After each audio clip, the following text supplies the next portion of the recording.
l'accélération de Raka. Personne ne va le revoir. Liberty Raka. Et le nouvel essai. Le nouvel essai pour la SM Clermont-Auvergne.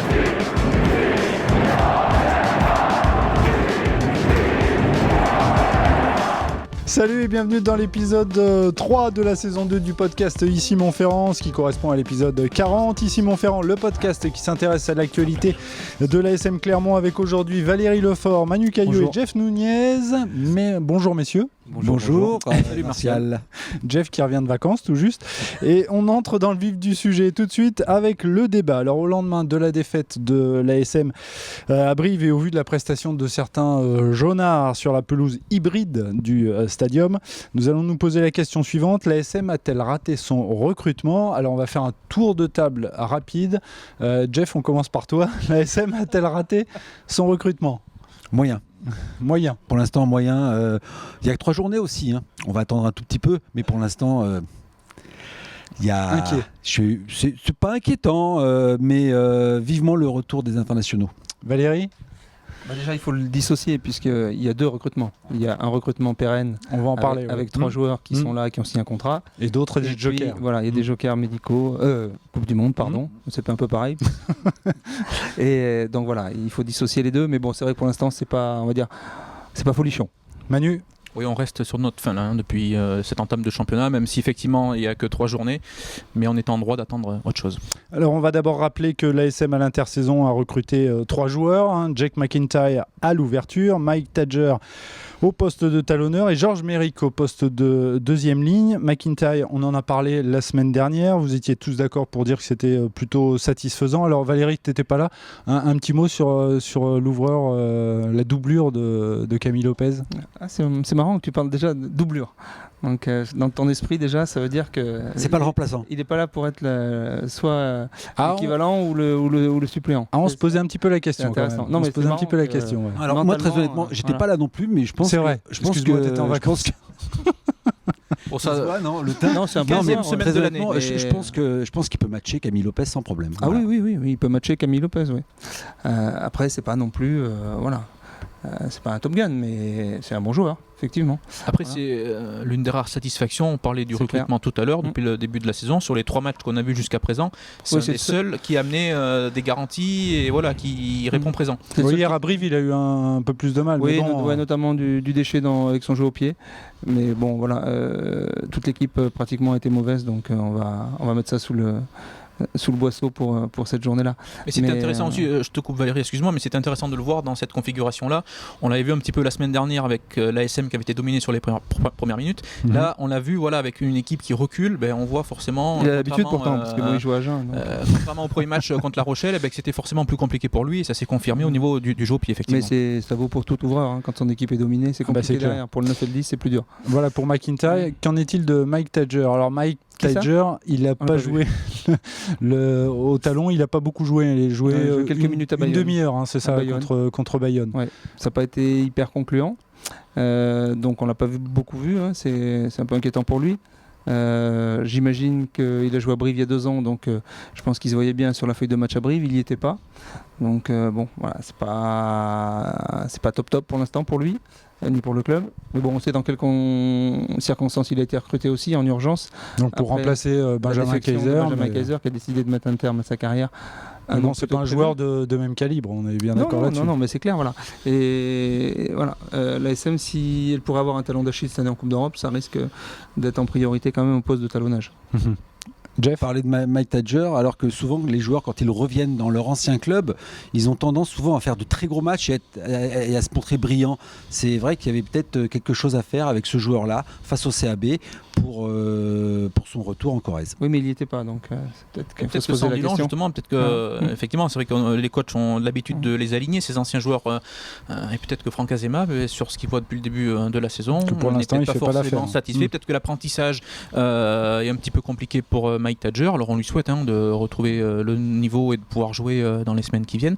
Mais c'est vrai que pour lui, même moralement, ça doit pas être simple. On arrive dans un nouveau club.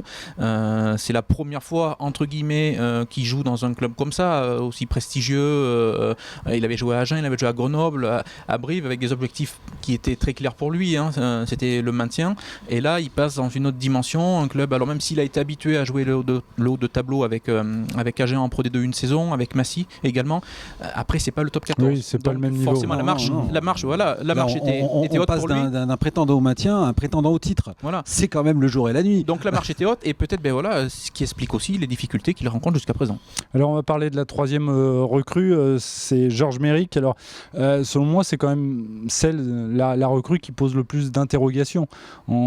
Parce qu'a priori au Harlequin, si je dis pas de bêtises, il n'était pas franchement titulaire et il a été recruté à un poste où la SM est plutôt bien fournie, non ? Il était dans la rotation. Donc il n'était pas hors du groupe, loin s'en faut. Il a simplement dégagé au Harlequins le jour où les Anglais ont appris qu'il signait à Clermont. Donc là ça a été clair, net et précis. Alors est-ce qu'il lui faut un temps d'adaptation ? C'est vrai qu'il n'a pas été bon à Brive. Non, il n'a pas été bon. Voilà, il était perdu sur le terrain. On est tous d'accord là-dessus. On l'a trouvé transparent. Alors est-ce qu'on va pas jeter le bébé, gros bébé pourtant, avec l'eau du bain. Mais c'est vrai que il a raté son match. Bon, il n'a pas été le seul, il y en a d'autres à revoir. Mais c'est vrai qu'hier il n'a pas marqué des points. Je sais, pour en avoir parlé avec lui, qu'il a énormément souffert de la chaleur juillet-août. Donc ça pèse sur les organismes, pas Anglais, la canicule, un peu aucun, difficile. Donc pour lui ça n'a pas été simple. Puis l'adaptation à une nouvelle vie, nouvel environnement. Bon, ça c'est des choses que les gens ne prennent pas en compte. J'ai l'impression que les joueurs, c'est pas simplement d'appuyer sur un bouton, je joue, je me repose, je joue, je m'entraîne, je me repose. Il n'y a pas que ça. Il y a tout un contexte, il y a la langue, il y a beaucoup de choses. Donc bon, on va pas le crucifier aujourd'hui. Oui, parce qu'on le rappelle bien, on porte des jugements, mais c'est après 3 journées de championnat. Oui, et sur un match, lui pour le coup. Donc c'est une photographie. C'est pas un jugement. C'est une photographie à l'instant I, à tenter du niveau de ce qu'ont apporté ces joueurs-là. C'est aucunement un jugement de valeur sur ce qu'ils vont pouvoir être en mesure de produire et de proposer tout au long de la saison. Même si pour d'autres c'est peut-être un peu plus compliqué. On va y venir, je crois. Après, concernant Georges Méric, c'est vrai que son arrivée m'avait un petit peu surpris. Je ne m'attendais pas forcément à ce que l'ASM se renforce à ce poste-là, parce qu'effectivement il y avait ce qu'il fallait derrière, en sachant, et ça va dans le sens aussi du club aujourd'hui, ce qui explique son arrivée, c'est qu'un joueur comme Clément Lanin, qui est habitué à jouer en deuxième ligne avec les espoirs, aujourd'hui bascule en troisième ligne avec les pros, ce qui est également le cas de Van Tonder, qu'on avait vu en deuxième ligne avec les espoirs, mais qui bascule, comme ça avait été le cas d'Arthur Ituri avant, en troisième ligne. C'est vrai qu'au départ, je pensais, avec le réservoir qu'il y avait en deuxième ligne, son arrivée m'avait interrogé un petit peu, en plus de voir l'ASM prendre un joueur étranger, en sachant que les clubs de top 14 sont limités au niveau des joueurs étrangers, un certain quota à ne pas dépasser. Et on a vu après, du coup, avec l'arrivée de Georges Méric, il y avait certains supporters qui s'étaient posé la question, on a c'est pas un gif, c'est pas un gif, et du coup, quand il a fallu prendre un talonneur pour remplacer Benjamin Kaiser, l'ASM a dû aller chercher un talonneur français. Et c'est vrai que pour beaucoup, l'arrivée de Georges Méric, certains n'ont pas forcément compris. Alors aujourd'hui, quand on voit le repositionnement d'un Clément Lanin, d'un Jaco Van Tonder, on comprend pourquoi l'ASM effectivement s'est renforcé à ce poste-là. Mais force est de reconnaître aujourd'hui que pour l'instant, il a un petit peu de mal à s'y mettre. Allez, on passe au joker de la Coupe du Monde. On va voir leur nom s'afficher sur cette infographie. Alors, il y a plus dur, là, Page Engelbrecht, Levavé, c'est comme ça qu'on dit, et Ao Lelei. Pour l'instant, difficile de se faire une idée, même si Ao Lelei a été sorti à Brive après seulement un quart d'heure de jeu. Le seul qui a tiré son épingle du jeu, pour être clair, c'est Page. On l'a pas vu beaucoup, le pauvre, il s'est blessé, mais il fait une fin de match contre La Rochelle. Après, il fait une rentrée intéressante où il apporte du gaz et du jus à Bayonne. Il a pris un coup sur la carafe, c'est ça. Voilà. Donc là, pour l'instant, il est hors circuit. Alors c'est embêtant parce qu'a priori, il n'est pas là pour longtemps. Donc c'est dommage. Et je pense qu'il sera pas rétabli non plus pour le match contre Pau a priori. Donc c'est un petit peu compliqué. Lui, on sent quand même que il a du gaz, il peut apporter quelque chose. Et très sélection chez les box quand même. Voilà, c'est quand même un joueur qui il vient pas de nulle part. Voilà. Et il a un CV comme on dit. À la différence peut-être d'un autre joueur, un pilier pour pas le citer, on va en parler. Mais voilà, donc lui c'est dommage, mais bon, on sent qu'il y a quelque chose. Voilà. Après c'est plus dur pour les autres. Levavé a eu beaucoup de mal hier, ça a été difficile pour lui. Aoley, lui, il a été électrocuté au bout de 17 minutes de jeu. Donc on rappelle qu'Azema a sorti les deux piliers. Les deux piliers. Alors lui là on le connaît, on sait qu'il peut apporter autre chose, mais bon hier comme a dit Franck il fallait faire quelque chose. Bon, ils étaient un peu dépassés dans le jeu courant, dans les plaquages, il n'arrivait pas à suivre. Hein. L'impression que c'était un poisson qu'on avait sorti du bocal, donc c'était un peu compliqué pour lui. Voilà. Et puis, ce qui est avec un peu d'ironie, mais c'est peut-être finalement à toute chose malheur est bon, c'est que les deux gamins qui sont rentrés ont été très bien, avec une note particulière peut-être pour Falatea, et puis aussi le petit Beria aussi qui a fait un bon match. Donc les deux ont été intéressants. Donc voilà. Des fois, on cherchait bien loin des choses qu'on a. Justement, Manu, est-ce qu'il ne faudrait pas donner plus leur chance aux jeunes joueurs de l'ASM ? C'est vrai que c'est pareil, quand on a vu l'ASM prendre ses jokers Coupe du Monde, on aurait pu s'attendre, parce qu'on sait que le réservoir est quand même plus que conséquent à Clermont, avec cette équipe espoir qui enregistre de bons résultats. Après, je pense que Franck Azema a voulu s'assurer aussi, a voulu anticiper d'éventuelles blessures, et on est obligé aujourd'hui d'avoir un effectif riche quantitativement.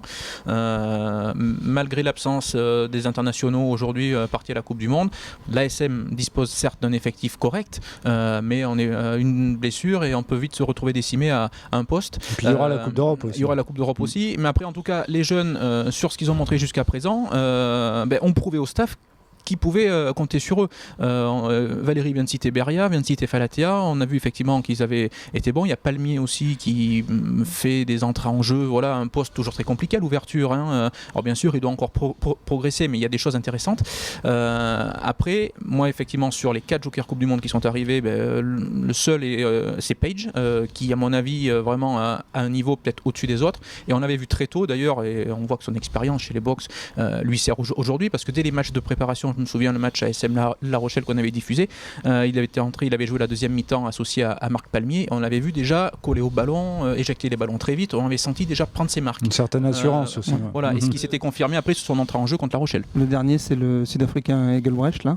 Oui, pas vu, lui. On n'a toujours pas vu. Hier, il était encore en survêt à Brive. C'était en match amical, c'est ça. On l'a vu en préparation, oui, seulement. Moi, franchement, pour l'avoir vu en préparation à X-Soir, me semble-t-il, face au Loup, dans un contexte compliqué en plus, une équipe pendant une première mi-temps obligée de défendre sur les talons, qui joue sur le reculoir, qui perd tous ses duels. Moi, je l'avais trouvé intéressant, Engelbrecht. Mais pour en revenir à la jeunesse, c'est que c'est dommage de ne pas avoir misé sur les jeunes comme on avait fait l'année dernière. Rappelez-vous, l'an dernier, à la même époque, on se disait pourquoi la SM n'a-t-elle pas été chercher un troisième ligne gratteur ? Elle n'a pas ça dans son effectif. Si, il l'avait. Fischer. Ils lui ont donné du temps de jeu au gamin, et il s'est imposé et il manque aujourd'hui, mais il va bientôt revenir. Pourquoi ne pas faire pareil avec les Van Tonder, les Lanin, Thibaut, Clément, qui sont plutôt des deuxièmes lignes en espoir et qui sont replacés en troisième ligne du côté du top 14. On a parlé du jeune Marc Palmier à l'ouverture. Il y a certainement des joueurs de la matière. Regardez Falatea, il s'en est nettement mieux sorti que Aolelei, il n'y a pas eu photo. Beria, bon, il avait déjà été testé l'an dernier sur quelques courtes séquences en top 14. C'est dommage d'avoir été exclusivement chercher des jokers Coupe du Monde sur des postes où il y avait peut-être pas le choix. De la matière locale. En dehors de Page, aussi. Là où je vous rejoins, en dehors de Page, en effet, parce que Page, grosse expérience, gros CV, de la valeur ajoutée, une plus-value. Il n'y a rien à dire. Oui, mais après, comme dit Valérie, il faut peut-être jouer sur les deux tableaux. Oui, voilà. Non, mais de toute façon, aujourd'hui, il n'y a pas le choix, effectivement. Oui, et puis peut-être que Franck Azema, le frein avec les jeunes, c'était ce manque d'expérience, parce qu'il voulait marquer peut-être le plus de points possible, enfin peut-être, c'est même sûr, le plus de points possible pendant cette période qui allait être compliquée pendant ces doublons Coupe du Monde, et justement en se disant, en allant chercher un Levavé qui connaît le top 14 en plus, parce qu'il avait joué avec La Rochelle, des internationaux sud-africains, des mecs expérimentés, peut-être qu'ils allaient apporter cette plus-value, peut-être qu'ils allaient avoir ce petit plus que n'avaient pas les jeunes. Pour l'instant. Mais d'un autre côté, il ne faut pas rêver non plus, tu sais très bien que sur le marché, pour des joueurs qui sont libres pour 3 mois, tu ne vas pas avoir ni des Carter, ni des... Il n'y a pas 150 joueurs. Et puis rappelez-vous, Aolelei, il arrive parce que... Oui, parce que l'anglais Laïf a été recalé à la visite médicale. On a l'impression. Est-ce que c'est pour des raisons médicales ou pas, on ne sait pas, mais il a été recalé à ce moment-là. Donc c'était pas non plus le premier choix des seconds couteaux. Voilà. Messieurs, on va s'arrêter là, on referme ce débat tout de même avec un coup d'œil sur le classement du top 14 après 3 journées. En tête pour l'instant, il y a Lyon, suit l'UBB avec le même nombre de points.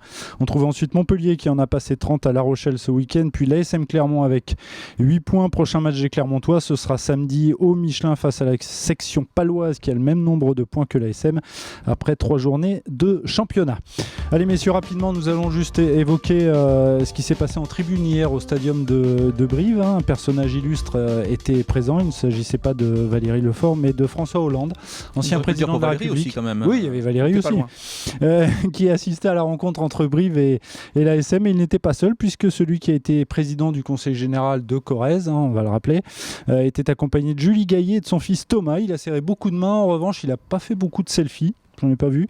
Et surtout, l'histoire ne dit pas. Sollicité apparemment ouais. d'après certaines sources qui étaient présentes en tribune, notamment Julie Gaillet, également a été sollicitée pour de nombreuses photos. J'ai trouvé hyper passionnée par le rugby. Vous voyez, elle se levait, elle haranguait. Nous, à la télé, quand il y a eu des plans sur elle, elle était le nez plongé dans son téléphone. Peut-être qu'elle regardait les ralentis. Bon, en tout cas, l'histoire ne dit pas si c'est lui qui a porté chance aux brivistes, lui, l'ancien maire de Tulle. Il faut le rappeler.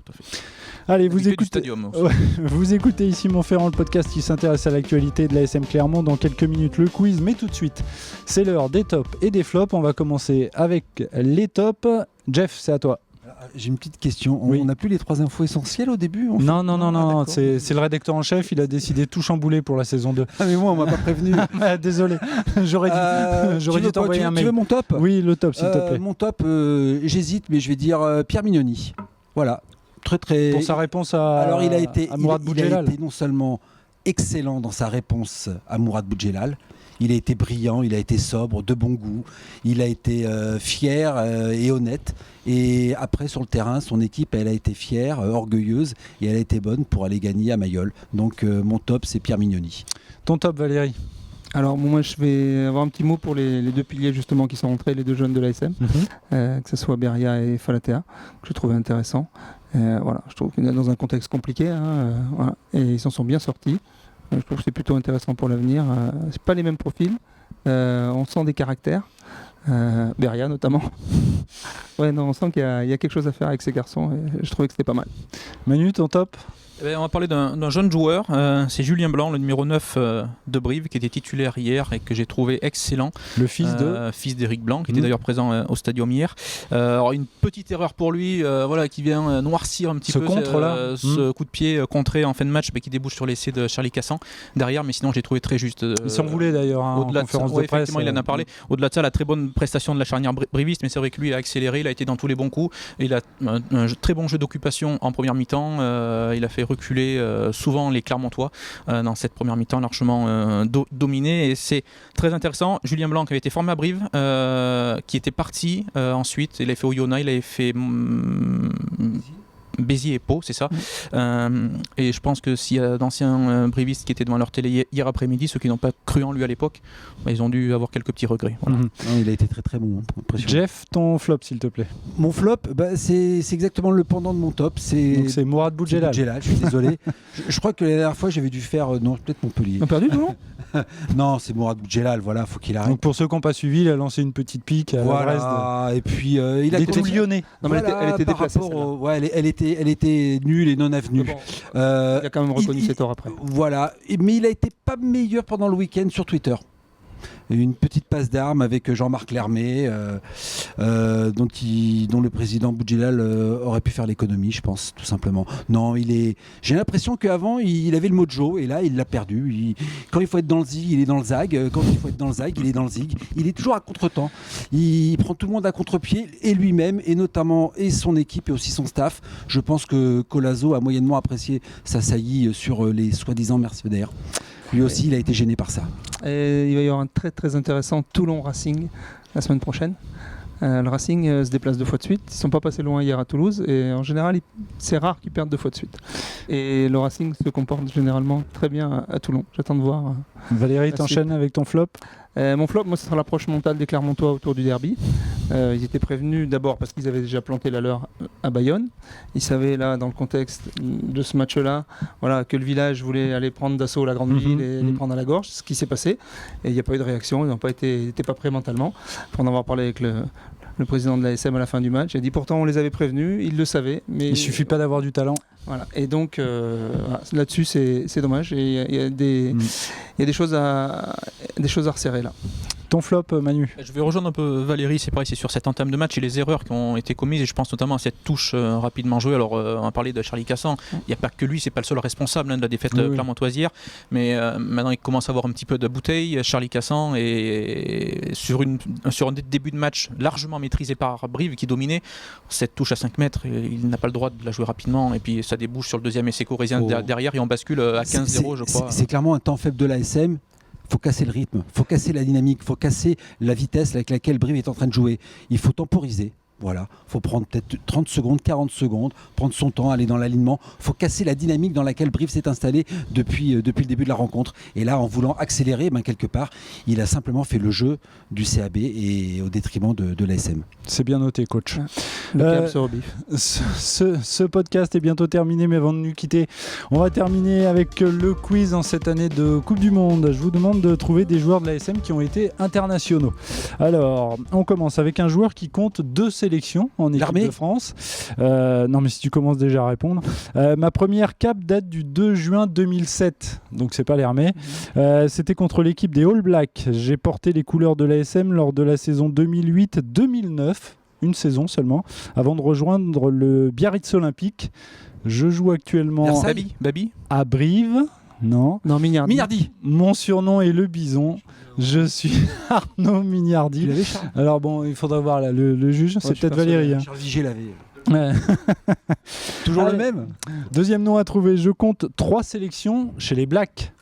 Mon premier match avec la Nouvelle-Zélande remonte au 12 juin 2010 face à l'Irlande. Ma 3e et dernière sélection date, elle, du 26 juin de la même année face au Pays de Galles. Il a arrêté sa carrière. Je suis né en 1984. J'ai rejoint l'ASM Clermont-Auvergne en 2012. Valérie a trouvé. Réputé bon défenseur, je peux évoluer au poste de 3 quarts centre ou 3 quarts aile. Je joue à l'heure actuelle à Pau. Je suis Salé. Je voulais te la laisser. Ouais. Je voulais que tu aies dit ça.